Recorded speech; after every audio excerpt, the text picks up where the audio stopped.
Attention TV ma obi bia good morning and nana pe kwentwa me chama adwamu sedia na niema etwegu wiase ententen so na bi nam attention TV so edi bi abro eledi bi a wo boase na wode si nanu se eye dan a wo betu kwan enu nti onya obi buafo bi eboa no ewrewre mama ne kopie eye Toronto Canada na nipa wokosue no ewo eye Toronto ho no na baby o ma ne tena na chese edan katua na wotua no double enti ekire no ko hu akire e na o ka kire nipa no se adan na dan a metim na wo me double na so anye sa e na yetua enu nti e ma ya obi beda nipa na wo ma ne dan no ma ne kanisi abonte na chese waye homeless onya baby andane ade ehwo anosi ohu broni bi se wo beboa no kakra ko wo boa de ne kofie na wo de ne wura eye church bi ma dese da bia wo mkọ aso na dakro asori ho no ko bia fridge bia na yesi wa moja ena wo ko bia so a wo fridge nim fi honom ebesi nde sister Ghana ni abayiwa no ne hwene mu na no ne bibia efi moja besi na ehwa doctor fogu so wo mo hwe na se be yi ne so moja ne ntumi stop no se wo ba betra ye UTV aka ne nsem a anase ni wako hu ewo sa asori mu asori ye se friend the Church of Secret a ewo Toronto mema wo mo ye sa so na nso na okot ni moja ena yenom ewo honum ma yentie lady nemra afọ madaroma ena asem eda ho asem ni hu enu aye nua ba bi be ka asem na asem ni hu nyame ya doma me menda ye de ne beba ofa UTV so TikTok live ewia 3 pm pepepe obi amra so no mete ye nua ba na asem ye me menda Canada time 3 pm ewia ye nua ba ne so ye adwuma oboase gold eno ye so betu kwan eno bi introduce guy bi man wo Canada ha se o mesi ne so na guy no so she Canada nkurasie kuro ne tu hofo ni bi nkurasie chese wo si kuro keto bi na hu tuntum ni wo ho ena enipa wo ho kura 200 enti oho no mote no Filipino fo doso enti adan na one ayibo aniti mo no okwai wonya adwuma ye enti sa boy ne agino dan ni sika no gini times 2 eno bi tia na so sa na sa dan na wotim no wana wutwe ni nyina ada na wutwe ni nya one ni nchentwea no so ndi onim so one ni chetwea to ko bu sa boy ni na boy ni 2 no na ese ho woni mo bi enti oda abonten awon so abasuno ato enti oda ba shelter di dabi no so ko wo mata koto juice anom oso koto juice ni na ne card ni nya adwuma na chese kom de ni ye waye basa na Filipino ni ba ko approach ni se ye di asema eno kai no so ofi no so ofi Ghana no so nte Ghana da eno so ofi West Africa no so wate eno mo so mo di ni be kofi ebusuafo se fie no mo di ni kom ni omo ye ayi omo ye okot for no mo de ni kwai no wase niam bebre akoso ne ni birthday do mo gi na ni afe no ahase eye kama sikade ene de no mo wa asore no se asore so mo do kwa na ubra asore de manom de kantankanta bia kata do na no ntimi mpie until se ombepon asore no asam ne wantimi twa na short wa ha na waso okobi o mu fridge mu okoya moja ne tata fridge yimu wasi moja nkwa ne tata fridge nim efiri wona som ni nanum nyina ne hwenu nyina afiri moja bade bia yenua ba ne se wafi moja sa na som ni hwenu ni bibia na osi ni nyina echi na cheso onya ba bia amfanti wote ho afa wo pe ba bia afa ti adwuma bia no wokonya ya wo ye no okọ adwuma oso okọ adwuma ne do hu ya ne se wakotwa ahwe ama ye de na ko hospital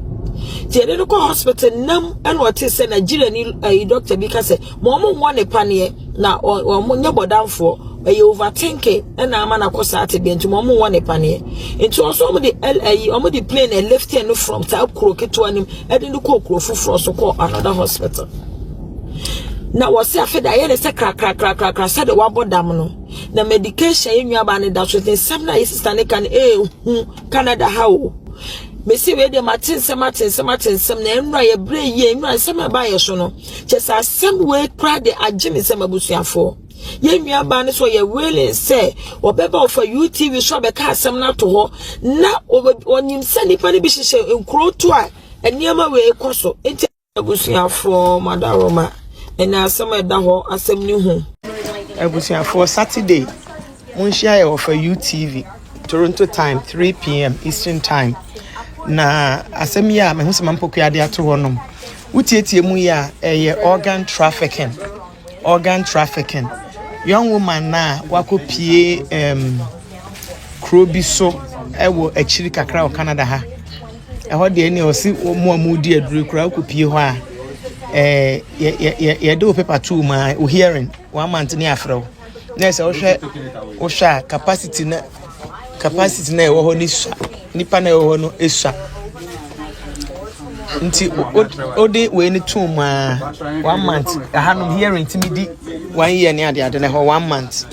na wo hwa se de asorefo no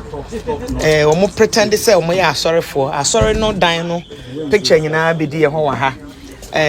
na ye hwa se bia enua no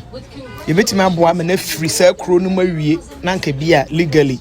wa attack wo mo kire say kwan omo de ne fast no de me nka asem no wa ha se de be ya mo aso be church ebe ichi mo na mo be join for UTV a program no on Saturday ba lady no nyankopon ko na save no mo me anya very very careful ye renting for dan and I will because obey a favor yet here recently in China African young girl bia I'm saying from East Africa ho baby obeko school so be dey obeko no and chair be 4 months ago so who say Ghanaian young man dem say no US so sense closer to US and Canada border now or filing income tax I'm asa me obi income tax am file ma no was now we file so dear drew and ne dramfa no a student ne dramfa internet time also kono person ya appeal and then so Kenya for biji ne tena ne fia me ne mo kasai omukun no hye no I just otwitwa obi one of the guys and Kenya omo je no baba ko young guy no in the 20s or rare and cast with try na we na ma the tikon crowds and the bone ni bi na nua bema eko hu wo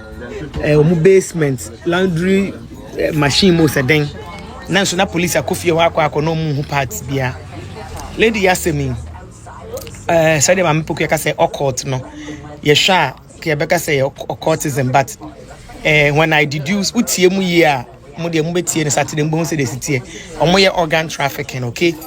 intinke bia ye nua omo se asore ye de wa join ne ye kobo wasu de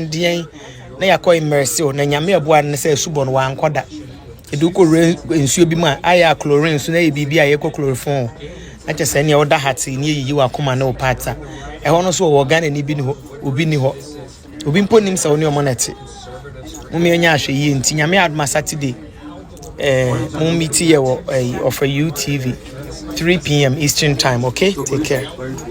Say you want sorry hopa the Church of Secret not as a name akoso ewo sunsun ti lady ni se wo beka na wo bi di ukopie sa sorry hwa no I very careful because ne wa fam no one person obi anso bekwa akowura sa ehawo ni bi mo efida ukopie moja na chese wa kopie nia enu kwan se ukopie so ni to one person wo mo say no life ekwentwa akram